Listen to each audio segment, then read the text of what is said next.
Well, welcome to Coffee and Revelation. Gorgeous Thursday afternoon. Friday afternoon. What am I saying? It's not a Thursday afternoon. Gorgeous Friday afternoon. Friday morning if you're in the UK, middle of the night if you're in the US, and those of you who in the US are watching this later.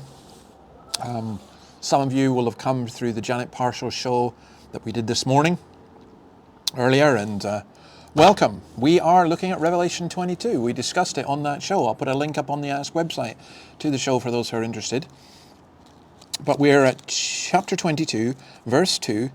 On each side of the river stood the tree of life, bearing 12 crops of fruit, yielding its fruit every month, and the leaves of the tree are for the healing of the nations. Now, where have you heard the phrase, the tree of life, before? And the Lord God made all kinds of trees grow out of the ground, trees that were pleasing to the eye and good for food. In the middle of the garden were the tree of life and the tree of the knowledge of good and evil. A river watering the garden flowed from Eden. From there it was separated into 4 headwaters. The tree of life was in the Garden of Eden. And here the tree of life is here. Ezekiel 47:12 and Ezekiel 47, 48, 49, again crucial to understanding this part of Revelation. And by the river, on one side and on the other, will grow all trees. They will bear fruit every month. Their leaves will be for healing. So the tree of life has become many trees of life in the new heavens, the new earth. And by the way, this new paradise, we talk about the new heavens and the new earth, and yet it's also been talking about this city, this city of God. And I think they're both the same thing, actually. It's just an image and a picture describing the beauty of what is to come. And I think the trees that are described here are the tree of life. On each side of the river stood the tree of life. It's not like it's one big tree, with a river going through the middle of the tree. I don't think that's the case. I think it's an image of the contrast. Probably it's a kind of corporate unity thing, isn't it? The tree of life. We're invited to take the water of life, and the leaves of the tree are for the healings of the nations. If Adam had been able to eat this tree, he would have lived forever. We're able to eat from it, and we live forever. This healing of the nations as well. Why do the nations need healed if in heaven there's no sin, sickness, death, or whatever? And again, I just think that this is representing an image and a picture of what is needed on our earth.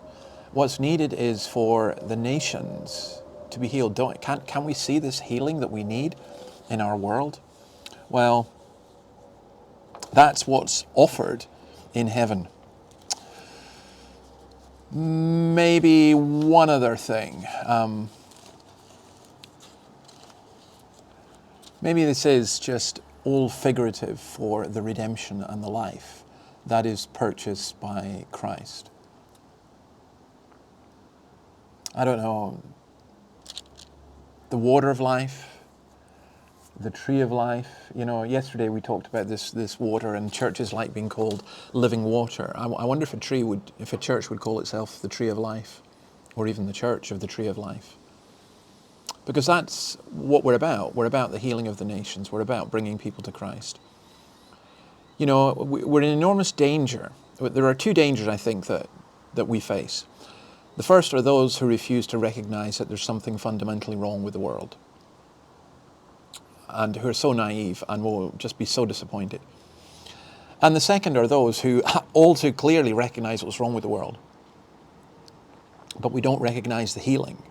So some don't recognize that the healing needs to happen, there's anything to be healed, and others don't recognize that the tree of life is there with the water of life, and the leaves are for the healing of the nations.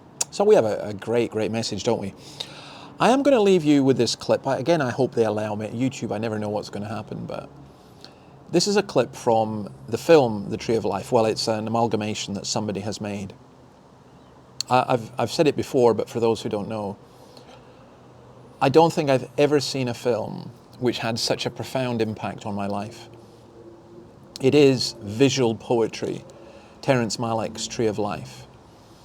For some people, it's the most boring film they would ever see.